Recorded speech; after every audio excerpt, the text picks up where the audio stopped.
수진이 예비 시아버지 철수에게 확인 전화를 걸었을 때 그녀는 단순한 장소 변경 이상의 충격을 받게 됩니다. 롯데호텔 프레지덴셜 스위트 예약 확인해 주세요.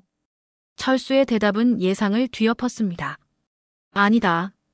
우리 동네 행복한 밥상에서 하기로 했어. 그런데 수진아, 너희 집안이 우리를 그렇게 무시하는구나.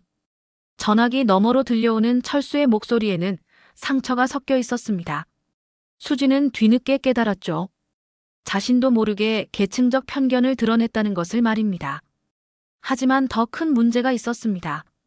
어머니 정희가 이미 친구들에게 자랑한 것은 물론이고 회사 동료들에게까지 롯데호텔 상견례를 알렸던 것이죠. 남자친구 민수는 전화로 말했습니다. 아빠가 화나신 것 같아.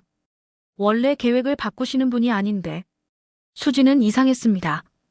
왜 갑자기 장소를 바꾼 걸까요? 그리고 왜 철수 아버지는 상처받은 듯한 말투였을까요? 상견례까지 이제 하루. 하지만 이 상황에는 아직 드러나지 않은 비밀이 숨어 있었습니다. 제2장에서 진짜 이유가 밝혀집니다. 민수가 아버지에게 따져 묻자 진실이 드러났습니다. 철수는 원래 롯데호텔을 예약했었다고 합니다. 하지만 수진의 어머니 정희가 지난주 우연히 만난 자리에서 한 말 때문에 마음이 바뀌었던 것이죠. 아버지가 털어놓았습니다. 수진이 어머니가 친구들한테 이런 말을 했더라.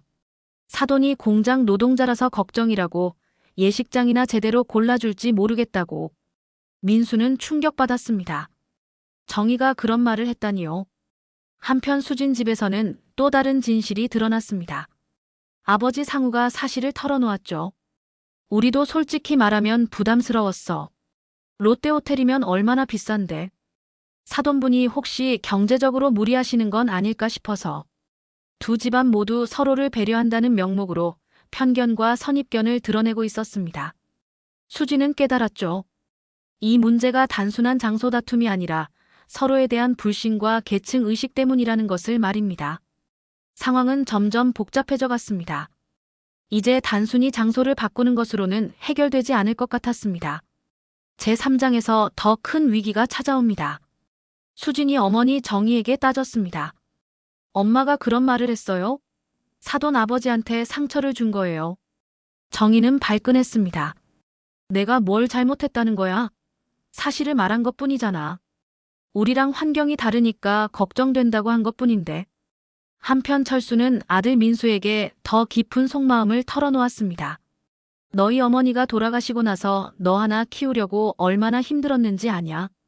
그런데 내가 그렇게 부끄러운 아버지냐? 민수는 아버지의 눈에 맺힌 눈물을 보고 가슴이 찢어질 것 같았습니다. 수지는 민수와 만나 해결책을 찾으려 했지만 쉽지 않았습니다. 두 집안의 상처가 생각보다 깊었기 때문이죠. 더 큰 문제는 따로 있었습니다. 정희의 친구 미영이 소셜미디어에 롯데호텔 상견례 이야기를 올렸고 이것이 빠르게 퍼지고 있었던 것입니다. 이제 단순히 취소할 수도 없는 상황이 되어버렸습니다. 제4장에서 예상치 못한 복병이 등장합니다. 상황을 더욱 복잡하게 만든 것은 수진의 사촌 언니 혜진이었습니다. 해외에서 갑자기 귀국한 혜진은 상견례 소식을 듣고 기가 막혀 했죠. 백반집에서 상견례를 한다고. 우리 집안 체면이 말이 돼. 혜진은 성공한 변호사로 항상 수진 가족의 자랑이었습니다. 그런 혜진이 반대하자 정희는 더욱 확신을 갖게 되었죠. 내 말이 그 말이야. 혜진이도 그러잖아. 한편 민수네 집안에서도 예상치 못한 변수가 생겼습니다. 철수의 형 철호가 나섰던 것이죠. 동생아, 너무 고집 부리지 마라. 요즘 세상에 맞춰 살아야지. 하지만 철수는 더욱 완고해졌습니다.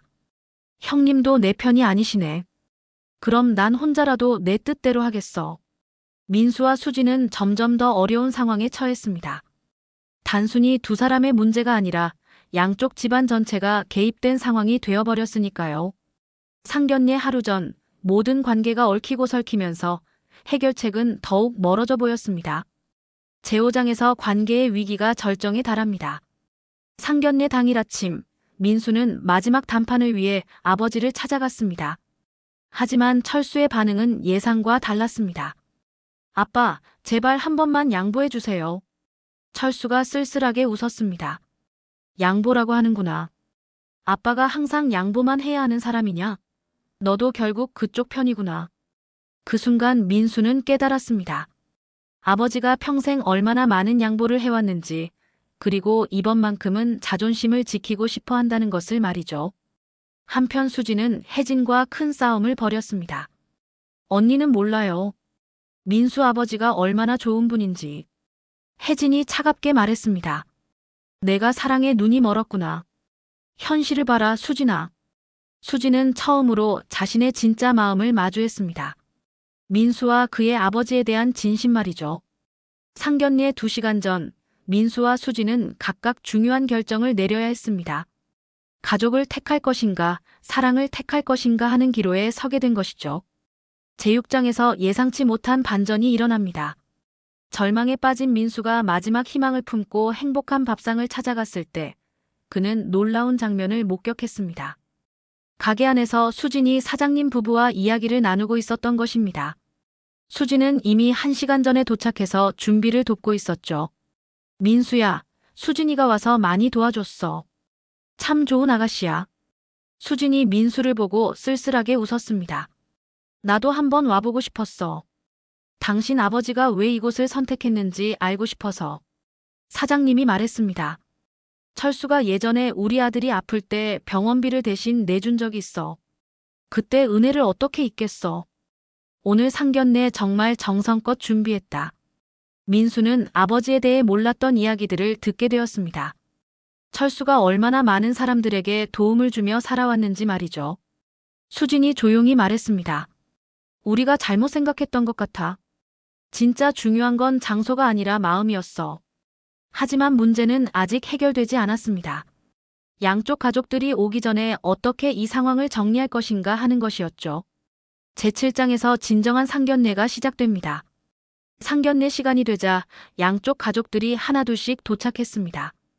분위기는 여전히 어색하고 긴장감이 흘렀죠. 정희는 가게 내부를 둘러보며 실망감을 감추지 못했습니다. 하지만 사장님 부부가 정성스럽게 준비한 음식들이 나오기 시작하자 분위기가 조금씩 달라졌습니다. 철수가 먼저 입을 열었습니다. 사돈댁께서 저희를 무시한다고 생각했는데 오해였나 봅니다. 죄송합니다. 정희도 고개를 숙였습니다. 저도 말을 함부로 해서 상처를 드린 것 같아요. 미안해요. 하지만 진짜 변화는 혜진에게서 시작되었습니다. 사장님이 직접 만든 음식을 맛보고 놀라워했죠. 이렇게 정성스러운 음식은 처음이에요. 호텔 음식보다 훨씬 맛있네요. 수진의 아버지 상우가 철수와 진솔한 대화를 나누기 시작했습니다. 사실 저도 경제적 부담이 걱정되었어요. 서로 배려한다고 했는데 오히려 상처만 주었네요. 점점 진솔한 대화가 오가면서 두 집안 사이의 벽이 허물어지기 시작했습니다. 제8장에서 모든 것이 새로운 시작으로 마무리됩니다. 하지만 완전한 해결보다는 서로를 이해하려는 노력의 시작점이었죠. 몇 달 후 결혼식에서 두 집안은 절충안을 찾았습니다. 예식은 호텔에서, 피로연은 행복한 밥상에서 열기로 한 것이죠. 하지만 더 의미 있는 변화가 있었습니다. 정희는 자신의 편견을 인정하고 철수와 진정한 친구가 되었습니다. 혜진 역시 성공만이 전부가 아니라는 것을 깨달았죠. 1년 후 수진이 임신 소식을 알릴 때도 두 집안은 행복한 밥상에서 모였습니다. 이제 이곳은 단순한 음식점이 아니라 진정한 가족의 시작점이 된 것이죠. 철수가 며느리 수진에게 말했습니다. 내가 우리 가족이 되어줘서 고맙다. 진짜 가족은 피가 아니라 마음으로 이어지는 거구나. 하지만 이 이야기의 진짜 교훈은 따로 있었습니다. 완벽한 해결책은 없다는 것, 그리고 서로 다른 사람들이 함께 살아가려면 끊임없는 이해와 배려가 필요하다는 것이었죠. 여러분도 비슷한 경험이 있으신가요? 가족 간의 갈등을 어떻게 해결하셨는지 댓글로 나눠주세요. 완벽하지 않아도 괜찮습니다. 서로 이해하려는 마음이 더 중요하니까요. 구독과 좋아요로 응원해주시고 다음 이야기도 기대해주세요.